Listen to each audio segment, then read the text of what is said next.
संज्ञा और उसके भेद। संज्ञा की परिभाषा।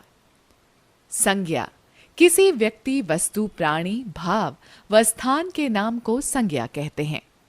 जैसे व्यक्ति राजू, मीरा, गीता, अशोक, राहुल, हरि, अकबर, एंथनी, रीटा, लता, आशा, नज़्मा आदि। वस्तु गेंद, फल, साइकिल, बोतल, पेंसिल, कागज, पुस्तक, पेड़, पत्ता, फूल, कुर्सी आदि। प्राणी मनुष्य, पशु, पक्षी, गाय, घोड़ा, बंदर, रीछ, हाथी, बकरी आदि। भाव क्रोध, खुशी, प्रेम, ईर्ष्या, दुख, भूख, प्यास आदि।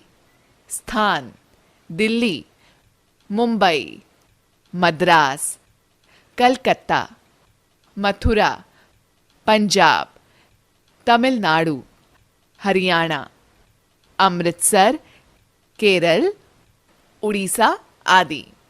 इनके अलावा रिश्ते, मौसम, धातु, पदार्थ आदि भी संज्ञा कहलाते हैं। संज्ञा के भेद। हिंदी व्याकरण के अनुसार संज्ञा के 3 भेद होते हैं, परंतु अब इसमें अंग्रेजी व्याकरण के अनुसार 2 भेद और सम्मिलित हो गए हैं, जो कि जातिवाचक संज्ञा के भेद हैं। ये भेद इस प्रकार हैं: व्यक्तिवाचक संज्ञा, जातिवाचक संज्ञा, क द्रव्यवाचक संज्ञा, ख समूहवाचक संज्ञा। भाववाचक संज्ञा। सर्वनाम। सर्वनाम की परिभाषा। संज्ञा के स्थान पर इस्तेमाल होने वाले शब्दों को सर्वनाम कहते हैं। सरल शब्दों में सर्व, सब, नामों, संज्ञाओं के बदले जो शब्द आते हैं उन्हें सर्वनाम कहते हैं। जैसे मैं, तू, वह, आप, कोई, यह, ये, वे, हम, तुम, कुछ, कौन, क्या, जो, सो, उसका आदि। सर्वनाम की आवश्यकता। मैं, तू, वह, आप, कोई, यह, ये, वे, हम, तुम, कुछ, कौन, क्या, जो, सो, उसका आदि सर्वनाम शब्द हैं। अन्य सर्वनाम शब्द भी इन्हीं शब्दों से बने हैं, जो लिंग, वचन, कारक की दृष्टि से अपना रूप बदलते हैं। संज्ञा के बार बार प्रयोग से वाक्य का सौंदर्य नष्ट हो जाता है। सर्वनाम शब्दों के प्रयोग से इस दोष को दूर किया जा सकता है और वाक्य का सौंदर्य भी बना रहता है। उदाहरण: सीता कल गांव जा रही है। सीता ने अपना सारा सामान बांध लिया है। सीता अपनी बड़ी बहन के साथ जाएगी। सीता ने गांव के बारे में बहुत कुछ सुना है।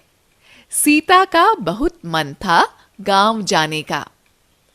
उपयुक्त उदाहरण में सीता नाम का लगातार इस्तेमाल हुआ है, जो कि काफी अटपटा लग रहा है। साथ ही गांव शब्द भी दोहराया गया है।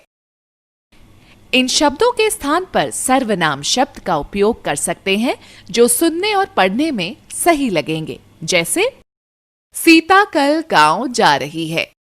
उसने अपना सारा सामान बांध लिया है। वो अपनी बड़ी बहन के साथ जाएगी। उसने वहां के बारे में बहुत कुछ सुना है। उसका बहुत मन था वहां जाने का। उसने, वो, वहां, उसका, ये सभी सर्वनाम शब्द हैं। जो संज्ञा यानी सीता और गांव के स्थान पर प्रयोग हुए हैं।